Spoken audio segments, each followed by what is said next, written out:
Welcome to New Life Live with Stephen Arterburn. For 35 years, New Life has been transforming lives one at a time thanks to the giving hearts of you, our listeners. Our goal is to provide you with wisdom from God's Word to give you hope and help in life's hardest places. If you have a question you'd like to ask today, our phone lines are open. Call 1-800-229-3000. That number again is 1-800-229-3000. Now here's today's host, Becky Brown. Well, hello, everyone. We are so glad that you joined us. And today on the program, we have Chris Williams and Dr. Sheri Keffer answering your calls for the next hour or so.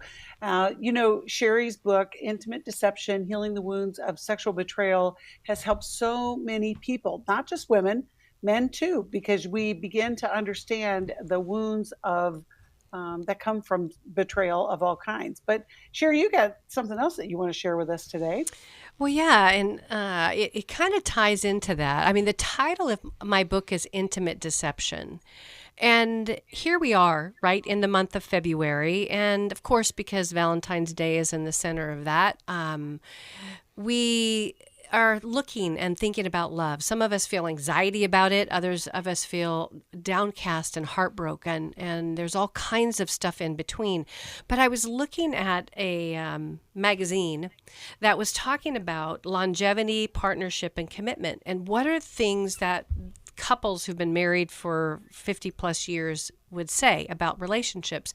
And it was interesting. Many of them said they had premarital counseling. So I want to give a shout out for that, because I think sometimes couples today don't think you really need it, but they were saying how helpful that was to talk about stuff ahead of time.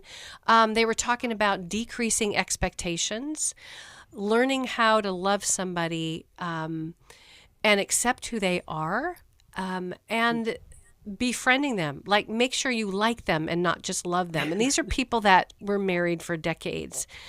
But when I thought about this idea of accepting them who they are, there's some things in relationships that are not acceptable. And intimate deception is one of them. There's some research, and it's another Brown, not Becky Brown, it's AP Brown, who did some research in 2015, and this is what they found. And they found this with 1,630 couples. So anytime you look at 1,630 couples, that's a good study, right? But they were looking at the impact on pornography, and aggression. And what they found is that pornography use caused increased aggression with females. Mm-hmm. They also saw that it caused increased aggression with males. And looking at pornography caused decreased amount of relational connection and attachment. Mm-hmm. Now, we might all be sitting here going, no duh. I mean, how many times have we heard Steve say, guys are angry when they're using porn? But this is the facts behind it. But this is my big aha. I think as a betrayed partner, it's easier to say that my husband is angry, maybe even abusive, maybe even a narcissist, and put those labels on him to explain away his bad behavior. But this is what breaks my heart, is oftentimes the woman behind that behavior is not thinking about pornography as the cause, because somebody being angry with them and mean is acceptable. Mm-hmm. But if my husband's looking at porn, then the shame gets attached to me. And that's so really insightful. I don't want to look. That's really good. Yeah. So I send women on truth-seeking missions. When those kind of behaviors that could easily be called abuse, I say, you know what? I want you to go deeper. Go on a truth-seeking mission. See if there's some kind of sexual acting out that's going on, because oftentimes that's what is underneath the acting out. Well, and real quickly, to crack the code, what's behind that? Behind that is pornography is a medication for emotions and emotional experiences. And so if a person is angry, they go to pornography, but their anger is never resolved and they're never fully fulfilled. And so all it does is feed more anger at the end of the day. Wow. So they become more emotionally out of control. And if that's you, we can help you. We'll be back after this break. Thanks, Sheri. Hi, this is Steve Arterburn, and for over 34 years, New Life has been the most trusted name in Christian counseling. I'm an addict, and I'm trying to get God in my life again. Our Christ-centered treatment programs can help you break free to embrace all that God has for your life and your family. I just want to thank you guys for bringing me to a relationship with Jesus. There really is help for marital problems, depression, addictions, panic attacks, and feelings of hopelessness. I came back with so many tools to help me prepare myself to fight this struggle and this battle that I have every day. You can start living again today, living the life God intended for you. Help is available at 1-800-NEW-LIFE. They did care, and they did follow up very lovingly, and it made all the difference in my life. Call us at 1-800-NEW-LIFE. Someone who cares is waiting at the other end of the phone. God can open the door to a better tomorrow. Call 1-800-639-5433.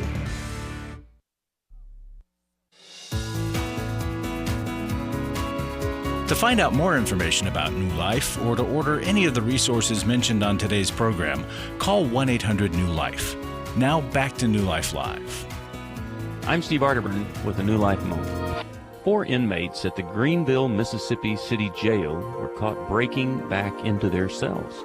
And according to the district attorney, it is entirely possible this wasn't the first time they've done this. The 4 apparently found a way for repeated access to the outside world. Yet according to Police Chief Marvin Miner, they didn't seem interested in escaping, they just missed their amenities of life and went back to get them. This particular time, they returned to jail carrying a load of gin and marijuana. Ironically, these willing prisoners now face felony escape charges. Sometimes reality is stranger than fiction. How many of us have resolved to spend our days in prisons of our own making, prisons we're able to escape through personal change, but won't because the prison provides us a semblance of security? For some tips on how to leave your prison bars behind, visit newlife.com. I'm Stephen Arterburn, and thanks for listening to this New Life Moment. Well, as usual, Steve's wisdom is so profound, and you think about the people that we serve on a daily basis that are stuck in prisons of their own making. Yeah. And, you know, I've said before, people stay in hell because they recognize the street names. It's what's comfortable, it's what's familiar, and it takes a risk, and you experience loss when you start to move towards change and towards freedom. We help people every day with a recovery process, with making different choices. And like you said, Sheri, a truth-seeking mission to get to the truth about your life. It's really a revelation that will change everything, and for the good, for the good. Well, right now we're going to go back to the calls. 1-800-229-3000 is how people are getting a hold of us, and you can too. We're going to talk with John, who's calling us from Alaska. Listens on the app. You can listen on the app. You can download it wherever you get it. Thanks for holding on, John, and how can we help you today? Yeah, my question today is my wife is really struggling with trauma over sexual betrayal, and I'm kind of at the end of my rope, and I'm considering going to the Amen Clinic, but not 100% certain if flying out of state would be good for that. I'm really the last year or so have been really struggling with suicidal thoughts, suicidal idealization. I'm just really struggling with particularly I've been in counseling with 2 counselors for the last 12 months. Both of them are very familiar with every man's battle and work in that realm. 26 years married. I've had multiple failures of porn over that 26 years. Like my full disclosure is just been finished here in the last week, and I have about less than 10 failures to porn, but it's just extremely devastating to my wife. There's been no affairs, no infidelities. My wife and I have been separated since April of 23, and I've been living in a separate shop. So I've had 12 plus months of not having any acting out behaviors, but my acting in behaviors have been probably as destructive. with my wife. I'm on Zoloft for what it's worth, and I guess my biggest issues are struggling with the isolation. For 10 months or so, I really tried to honor all the boundaries that she had, but they're like to a point of having no existence other than going to work and going home and then being isolated in my garage. And so over time, it's just not sustainable, and I don't know how to. I want to connect with people. I want to go to places. We don't go to church. I can't go out to eat. I can't go to a coffee shop, go to a store. And in the last few months, I've just said I'm not going to do any of that stuff. So we've not even talked since November. All right. And well, John, you're in a really difficult place, and I can hear, and especially because you haven't been with somebody, it's very painful. Chris, let's start with you. How can we help John in this crucial time? Oh, well, John, first off, for you and your wife, I am so sorry. There is so much fear, so much pain, so much confusion, and it's making both of your lives much smaller. And obviously and reasonably, she wants boundaries and protection around her heart. That includes, obviously, your behavior. But it does sound like trauma is running the show instead of recovery running the show. Because those are two very, very different recovery processes, if I can confuse the two. Trauma will lock down into greater and greater isolation, greater and greater control, greater and greater fear, whereas recovery does have very clear and strong boundaries. And so glad that you are engaged in the process, that you did engage in a full disclosure. But it includes engaging in healthy, supportive activities. Like one of those activities would be a 12-step support group, or continuing with the victory groups from Everyman Battle. Some of that would include looking at a lot of the pain behind the behavior, meaning like what am I carrying from the childhood that's painful? And then how do we engage in healthier relationship? And so I just want to put those two things out there, that we want to then start looking at what does recovery-based recovery look like, and what does trauma-based recovery look like, or if trauma is governing the process. And I think that Sheri can also help you tremendously with kind of a deeper understanding and care for what your wife's experience is. So my heart breaks for you, honestly. I'm having three conversations in my head right now because I want to go three different directions. But let me just start with the first one. Is a little bit more about you. Do you have, growing up, is there any abandonment? Was there abandonment in your background? Somebody who left? Well, no, not left. I just was kind of raised myself, I guess. Okay, well, yeah, that is abandonment. Really, it's emotional abandonment, meaning you weren't seen, you felt excruciatingly alone.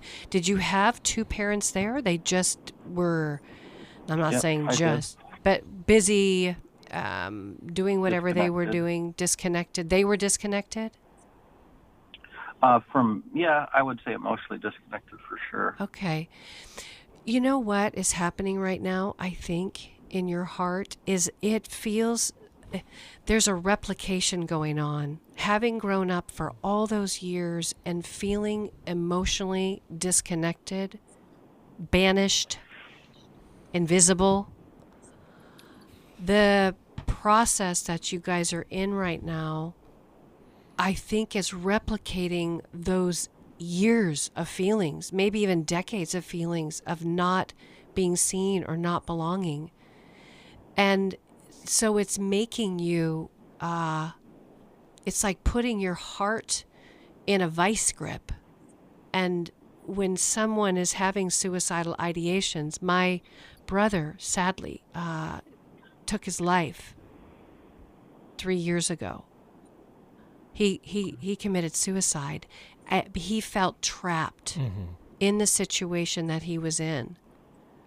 And so I want to care for your heart in that, because we want to make sure that you have a path out.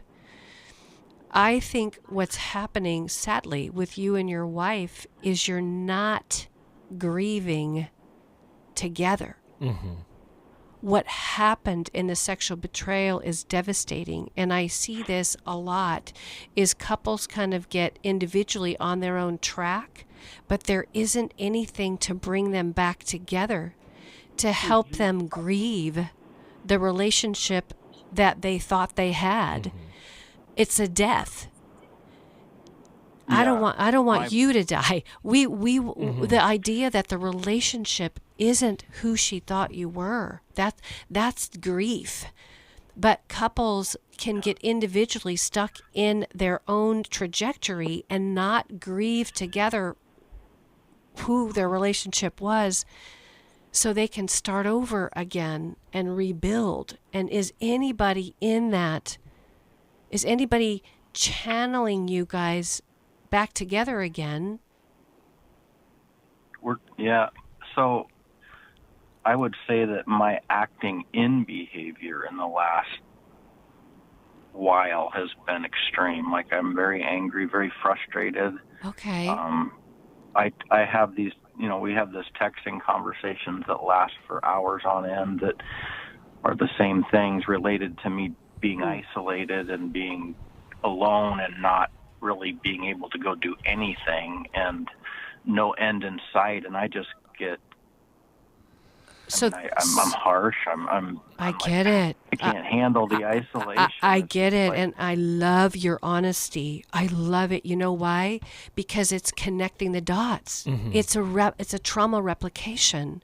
Your anger is not only towards your wife who you betrayed. Your anger is towards your parents who didn't see you, and this feels so similar. Well, and to add on to that is that, John, one of the things that we do, especially in abandonment trauma, we do it in betrayal trauma, is that we take the actions of other people, the painful actions of other people, and we make it about ourselves. So when you say acting in, my heart is breaking. That tells me that shame inside of you is on fire. And that will lead to greater isolation, and that will lead to greater relational disconnection and discord. And so the relationship that if you were in my office, we'd be working on one relationship, and it'll happen to be the Mount Everest of your life. And it will be John's relationship to John. It is profoundly broken. It is profoundly conflicted. The level of which you do not like yourself is going to be highlighted by anyone else's hint of reflection of what that may be in you. And so inside of you, this war that is going on, I would love for you to be in a place that you can start to reconcile that. And quite honestly, down the road, I hope that you really, really like and enjoy and are really comfortable with this guy named John, that you really want to be around him much more. But there's a lot of work to get there, man. John, let me ask you this. John, did you say that you had gone to Every Man's Battle? No, ma'am. That's another thing that just grieves me as I listen to you guys' programs all the time, and I listen to the Every Man's Battle podcasts and all of your programming, got a number of your books. But no, me going to an Every Man's Battle, I would love to. Me going to a marriage, I would love to, but I can't. I can't even go to a gas station. Because right? why? I mean, because why? Because of the boundaries. The boundaries are. But you're not. I was told if I go to work training, out of state, that we're done, and so I got out of that last year, but I can't do it this year. So everything's just a complete mess. So let me tell you what can be happening on your precious wife's end. I know. I work. I've ruined her life. No. Hear me. The porn is what harmed her. The acting out that you did is what harmed her. The lies is what harmed her. But what's happened is partners can heal broken. I did, John. I healed broken. And I feel like when I see partners where the boundaries that they're putting are really about, I need to feel safe, but they get it backwards. Boundaries are not about controlling others. It's about what I need to feel safe. And she's struggling with feeling safe. And I do trauma work all the time with betrayed partners who learn how to find that so they can let go. When you give to the New Life Scholarship Fund, you're giving someone hope for a brighter future. I was kind of in the closet and hit with my struggle. Your donation really made the difference, especially in my situation, because I would have getting laid off from my job. At the New Life Intensives, hurting people are able to begin a new path towards healing and freedom that has an effect on all of those around them. I think the people who support New Life financially are people that I'll never know. You know, I'll never be able to thank them personally for the gift that they gave to us. Their giving saved me, my husband, and our family from being torn apart. To help hurting people to connect to the help they need, make your gift to the Scholarship Fund at newlife.com or by calling 1-800-NEW-LIFE and specifying scholarships. Someone called and sponsored me to come this weekend. Whoever that is, just know that you saved a life. Literally, you saved my life. 1-800-NEW-LIFE. I was sort of vaguely familiar that the 12 steps had some origination in the Bible. I found Life Recovery, and one of the things I liked so much was that it had such a broad appeal. It wasn't limited to just alcohol or drugs, that it was addressing a wide range of problems. At New Life, we believe everyone can benefit from a life recovery experience. There are life recovery groups all over the country. They take place online, in conference calls, and in person. And if there isn't one in your area, we can help you start one. We have startup materials, leaders' guides, CDs, Bibles, and more, all with discounts available for groups. Call us at 1-800-NEW-LIFE and ask for Terry Ward.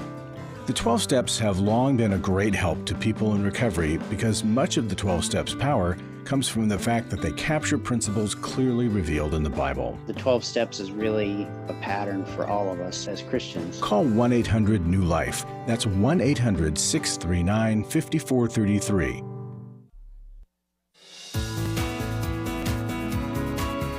We'd love to hear from you. If you have a question or a comment, call toll-free 1-800-229-3000. Now back to New Life Live. Welcome back. As we were talking to John, it's heartbreaking when this situation arises, and we hear it from time to time. We believe that the goal is to just live in this shrink-wrapped life and never, ever get into trouble again. But that's not sustainable, and it doesn't bring the couple back together. And so what we do through Every Man's Battle, through Restore, through Intimacy and Marriage, we help couples, whether they stay together or not, get to whole and healthy living. And John, one of the challenges that you have right now is the isolation. I want to encourage you to go to Every Man's Battle. We're going to get you connected with the information. You're going to have to ask your therapist to help your wife understand what the process is there. And you know what? Even for that matter, you could invite her to come to Intimacy and Marriage if that would be something that she would feel safer with. But we can't stay stuck, before we get healing. And that's really Becky, the part. Could we Go ahead, send Sheri. him a copy of my book, Intimate Deception, Healing the Wounds of Sexual Betrayal? Because so many partners I work with get stuck in the trauma and they heal broken, but you don't have to heal broken. I want to do EMDR with her right now. I'm like wanting to go in and do some trauma work, but give her, if you can send my book, maybe that will help to guide her into a path of hope. She can heal. We will do that. Thank you, Sheri. And John will be praying for you. Please stay in touch with us. And we know that there is hope and there is a future for you. And we're going to be waiting to hear back from you. We hope to see you at Every Man's Battle. We are going to talk with Herb, who's calling us from Toronto, Canada, listens on Sirius XM. We're so glad you called. Herb, how can we help you today? Yeah, I'd maybe like to get some help with how to better relate to my wife. Okay. Tell us a little bit about the challenge that you have. Well, I can't say anything to her that contradicts her, that she doesn't like, even if it seems harmless to me at the time, without her blowing up and it turning into a great big fight. Okay. So I want to ask you this. How long have you guys been married? In August, it'll be 48 years. That's awesome. And how long has this pattern been in your marriage? Oh, almost from the very beginning. I was thinking the first couple of years we were married, we had a friend living with us that we both knew and grew up with. And at one point after one of these blow-ups, she said to us, "You guys sure fight funny." Oh, one thing that maybe plays into this whole thing is we are both firstborns. Okay. Well, Herb, let's see how we can help you and your wife get past the argumentative stage that has stuck around for 48 years. Sheri, do you want to start? Well, first off, I'm sorry. I imagine you feel like you've been living with some barbs in your skin, in your hide, in your body, in your back, in your heart for years. Yeah, there's some nasty things that she's accused me of, and a lot of the things she accused me of, I don't see any truth in them at all. So what has she accused you of? Just give me the one she says the most. One of the more recent ones is you're full of demons. Okay. And she claims that there's been 4 other people. But she said that the Lord showed her that, and there were 4 other people that confirmed it. And I can't see it at all, really.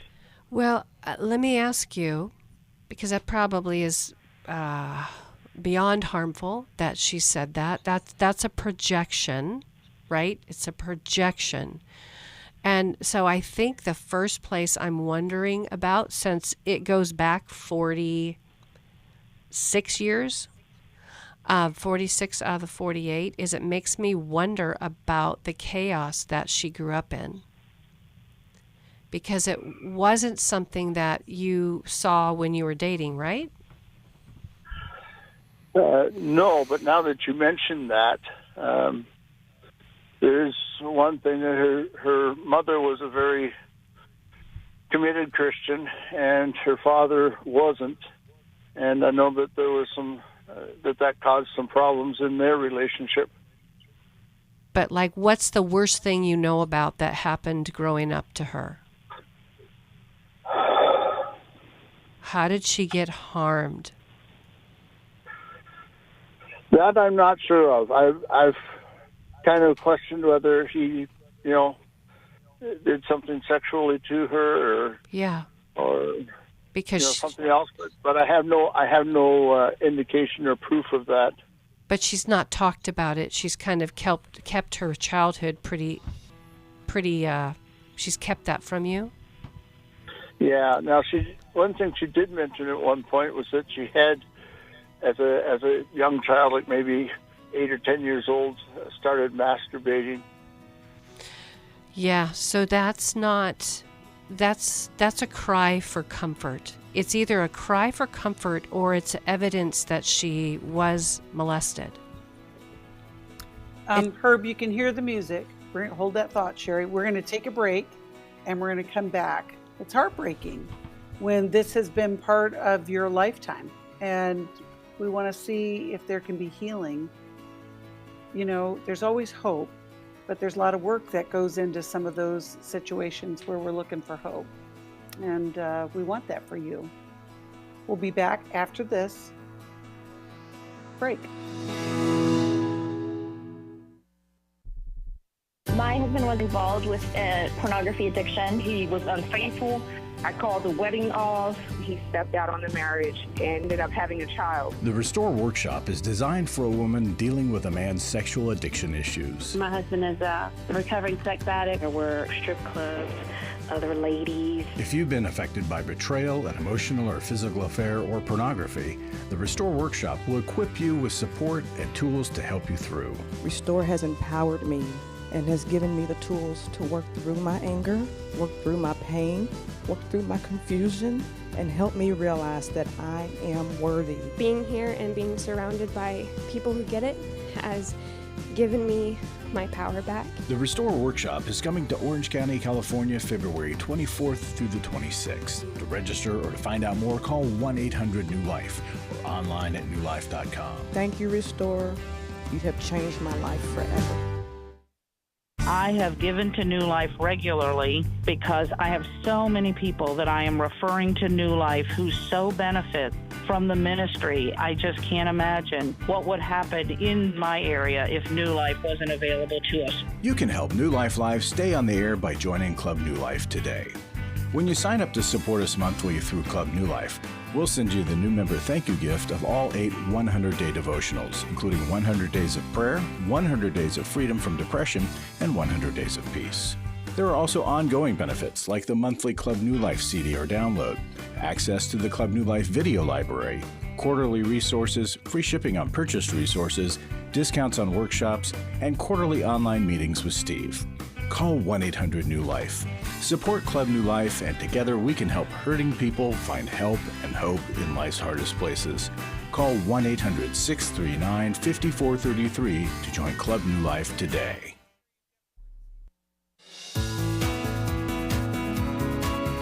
We're glad you joined us for New Life Live. To be a part of the program, call 1-800-229-3000. Now back to New Life Live. Welcome back. We're so grateful for our Club New Life members that help us do so much. They give on a monthly basis, and you can be part of that Club New Life family as well. Just call us 1-800-NEW-LIFE or go to newlife.com. We're talking with Herb, who's had a lifelong marriage that has been very painful and lots of communication challenges. Herb, we're going to hear from Chris. Chris, go ahead. Well, Herb, a couple things is that one of the most frustrating things that we can experience as human beings is our inability to change another person. And she's shown you who she is over the last 48 years, and unfortunately, you have to believe her. However, I think inside of you there is both a pleaser and an avoider. And a pleaser is like, man, if I can just get her okay or happy with me, then I can take the heat off. The other thing is, I just don't want the heat, so I'm getting out. But what's never addressed is the fire. And the fire is, I'll say there's one particular fire that's going on, and it's called spiritual abuse. The spiritual abuse is, I'm going to leverage my unique spiritual knowledge against you. Like, for instance, you have 4 demons inside of you, or you're full of demons, and there's 4 people that can collaborate with you. Well, there's so many holes in that story. One, I don't experience that from you right now at all. And the second part of it is that, why is she with you if you're full of demons? It doesn't make any sense. And so we can start to assess, man, there is something, and that accusation is really strong, but I want you to recognize inside of you, Herb, I mentioned this, I think, in a previous show, the wisdom of the Shark Tank, and that is the sharks have this line, and for those reasons, I'm out.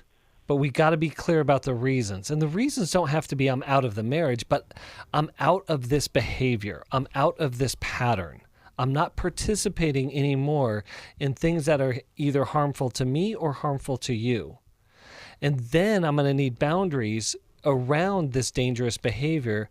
And then the really hard part, and then I'm going to have to let you figure out what it means for you. I want to mention something that just came up. I was talking with a psychiatrist one time about somebody I was seeing in my practice. This was a number of years ago.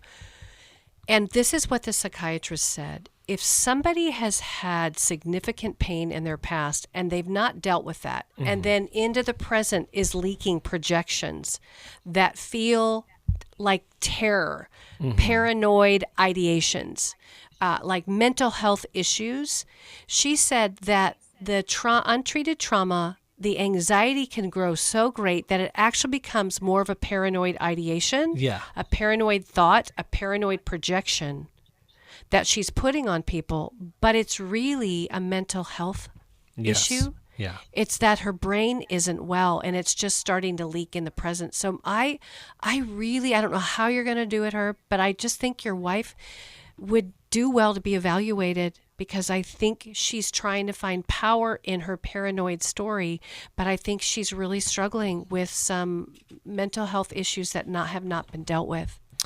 And I think if you guys can, if there's a way to get to our intimacy and marriage weekend, then that would be incredibly helpful. And it's coming up in Orange County. So those things I think are a way forward. And again, I want to encourage you, Herb, in dangerous behavior, to learn and grow in boundaries around that protects your heart and your well-being. Yes, I agree. We will send you a copy of How We Love, and also give you information about intimacy and marriage. And, Herb, one little piece of instruction. It's not for you to tell her that she has mental illness. Or that she may be struggling with that, because that could cause a lot of problems. It would be better in concert with a counselor and in therapy, because it could be a real thing. But we're grateful that you called, and we hope that that's helpful. And we'll get you connected with a therapist if you need one. It's challenging up in Canada, but we could find somebody.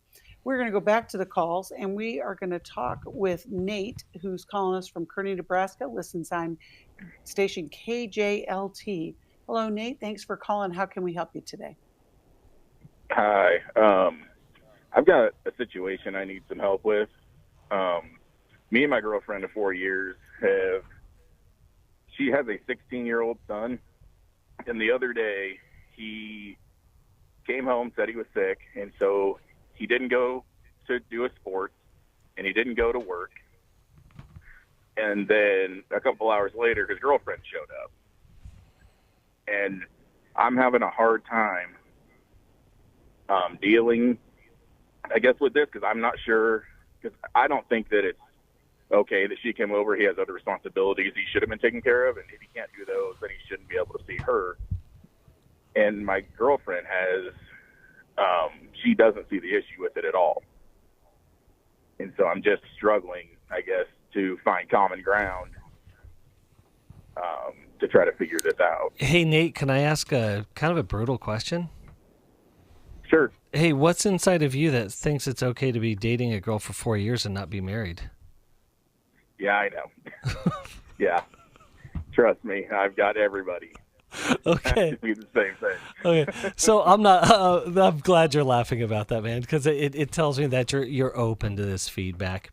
Listen, I get it. Other people, especially teenagers, are behaving in ways that we don't agree with, and they're pretty stubborn about that. But here's the direction I want you to take in this particular thing, because maybe it's a relational issue that your wife accepts certain behaviors and that you don't, that you think are unsavory or unacceptable.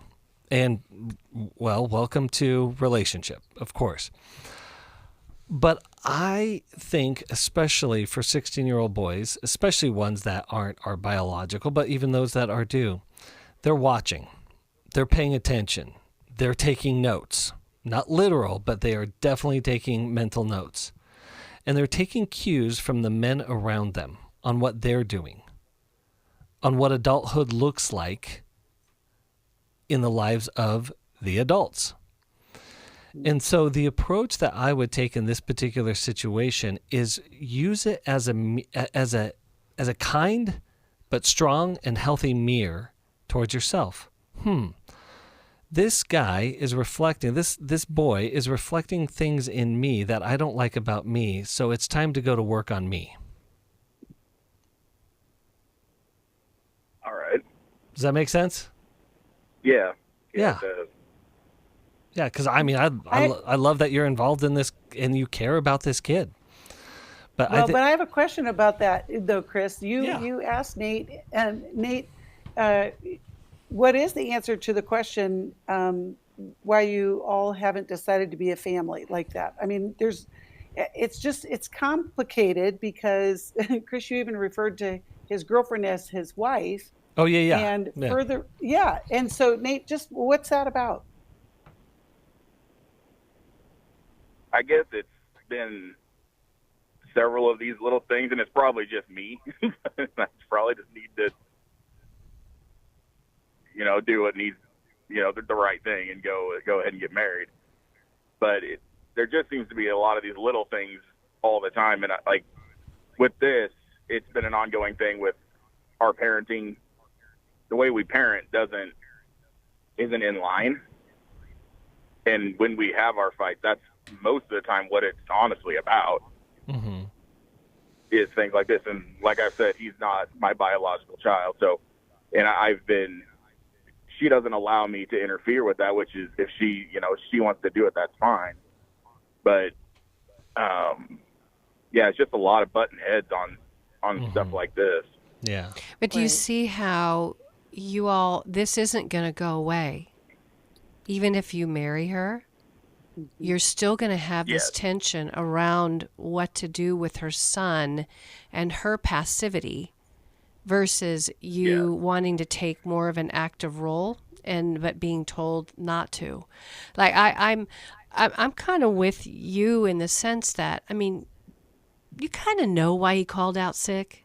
I mean, are you thinking they already had a plan? He called out sick. The plan was she was going to come over. And are you concerned that they're sexually active? Yes. Okay. I can't for 100% say that they are, but he has been prior to this. Right. So there's that going on where you're concerned about them having sex in the house where your girlfriend is and feeling like, wait a second, what's going on here? And I appreciate what Chris said, right? Because you guys are modeling that. You guys are having sex, right?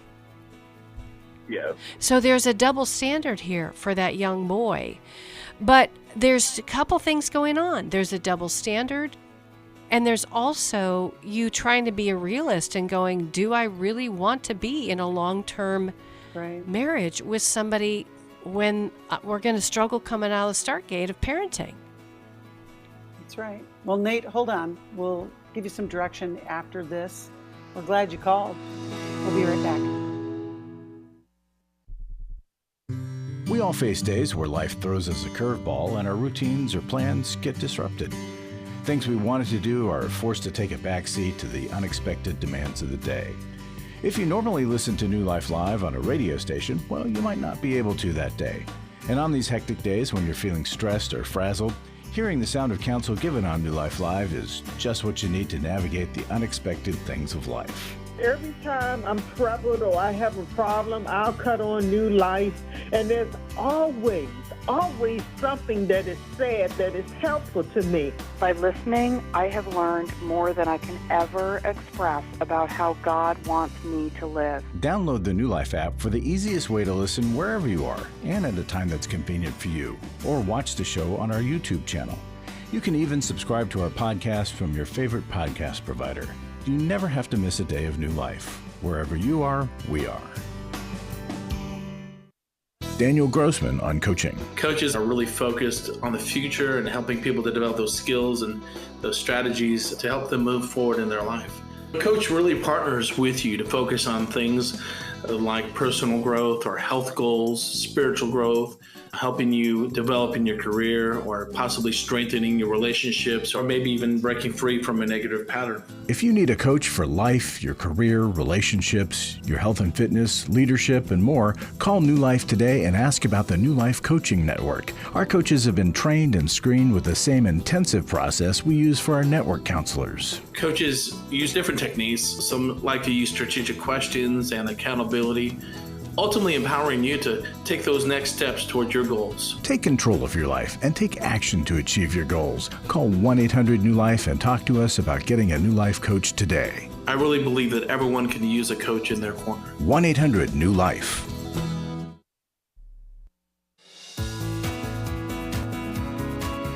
To find out more information about New Life or to order any of the resources mentioned on today's program, call 1-800-NEW-LIFE.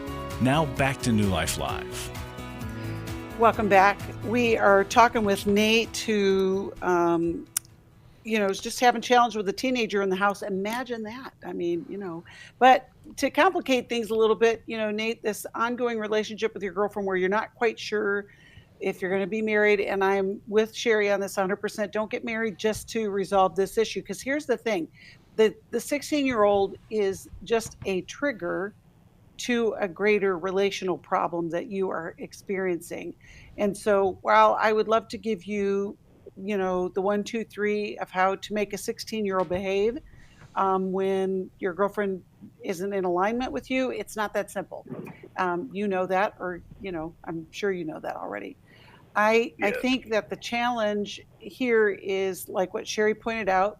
What you guys are doing is what you're asking him not to do, as well as just the confusion that's in the household of who's in charge. And so I know that sounds kind of circular in thinking, and I know that you were hoping that we would say, hey, you're in charge and you get to tell the 16-year-old not to do what he's doing, but that's not what is reality.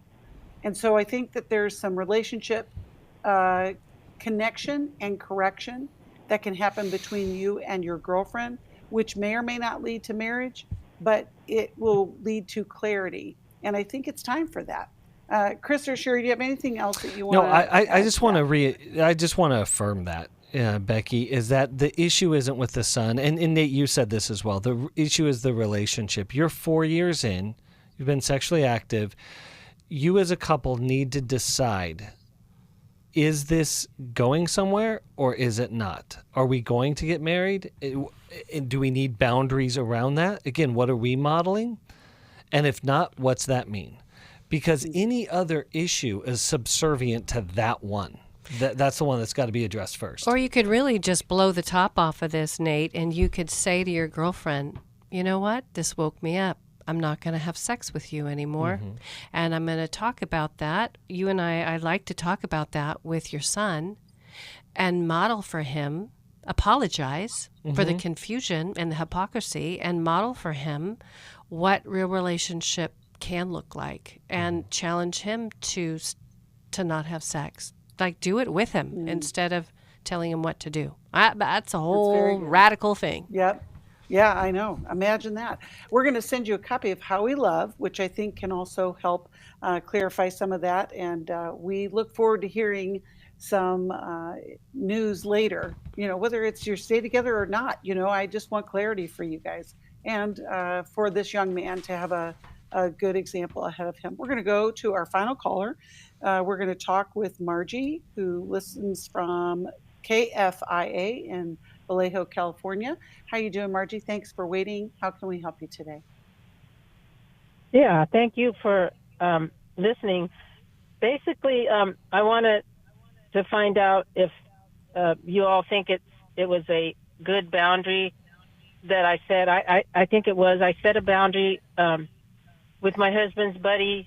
We're all good friends. There's couples, and we're really good friends with them. But something that happened a couple weeks ago, my husband and his buddy and some of the guys, they have a habit of when they're together, and sometimes when they're with us, they have this thing, this man thing about putting each other down and saying, "Oh, it's funny that we like that. We're just joking," and we put, they do the one up man thing all the time. Mm-hmm. Okay, so this particular day, I felt that the one friend went over the boundary because he talked about my husband's drinking days, and that was funny. And he was trying to say something funny, put him down, but I didn't. But I got triggered because my husband's been sober for 23 years, and those drinking days were very painful and caused us to be separated. So it triggered me, and so the next day I called him because I told him I want to keep.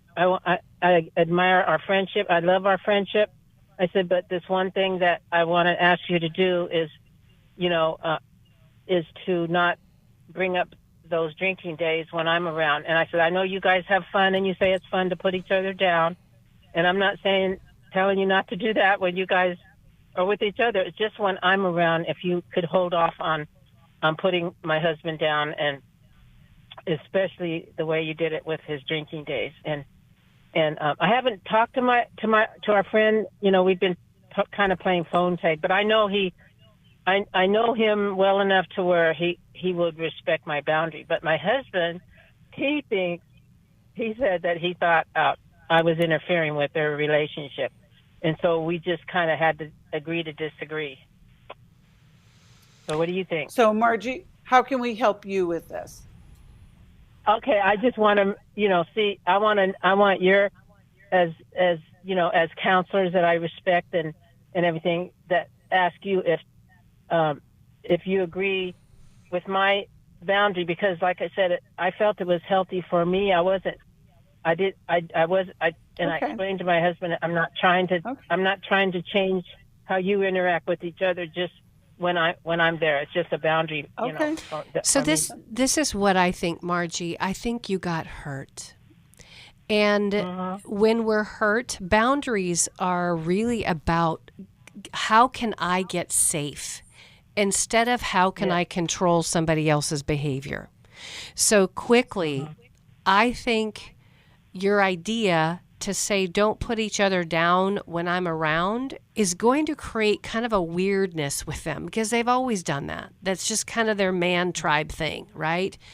But if you went to it and said, hey, I didn't realize how much pain I still had around the drinking years, and when you shared that, my heart felt tremendous pain. I felt hurt. It kind of brought that pain back up. If you guys want to talk about, smack on each other like you do, the one up, one down man guy, when you're around, and even when you're around me, that's okay. All I'm asking is that the drinking part can that be an area that you're sensitive? Just that one area, because that does bring up pain for me. Would that be okay with you? So you're isolating it to the one area instead of trying to control their one up, one down man tribe thing. Does that make sense? Yeah, yes, it does. And actually, I tried to do that. It'd probably be better. Would have been better in person, but we kept playing phone tag. So I left him a message, and I did say that because of the drinking days, I said I can't remember exact words, but I remember I used the word triggered. It kind of triggered me back into the But just isolate that one area instead of trying to control how they banter with each other in your presence. Well, and I think I agree, because I don't do that. I mean, because they're always doing it. We go to church. We're all Christians. We go to church. We go out to dinner. We do all kinds of things. Well, and they're always doing it. And I don't say anything. Yeah, even though I don't like it, but I don't say anything. And Margie, really quickly, let me jump in here real quickly. The strongest boundary is not what I'm going to ask you to do. The strongest boundary is me telling you what I'm going to do, because I'm actually in control of that. So, hey, if the banter makes me feel uncomfortable, I'm going to exit stage right. And it doesn't mean I'm mad or upset. It just means no, as Sheri said, I just got to get safe. I got to protect my heart here. And so it can be both and. If you can't respect my request, then I'm going to set a boundary. And the boundary is something I'm going to do. That's so important. And I'm glad that Margie stood up for yourself. Yep. We're going to send you a copy of Boundaries just to celebrate that. Thank you, Chris, and thank you, Sheri. And hey, join us March 16th online with Chris, Dr. Jackie McHarris, and Steve for our Emotional Freedom Intensive. It could be the best day that you spend. Thanks for listening.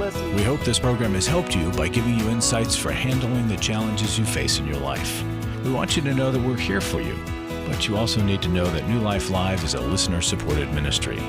To make your donation or to get any of the resources mentioned on today's program, call 1-800-NEW-LIFE. That's 1-800-639-5433, or write to us at New Life Ministries, P.O. Box 1029, Lake Forest, California, 92609. Please join us again on Monday for New Life Live.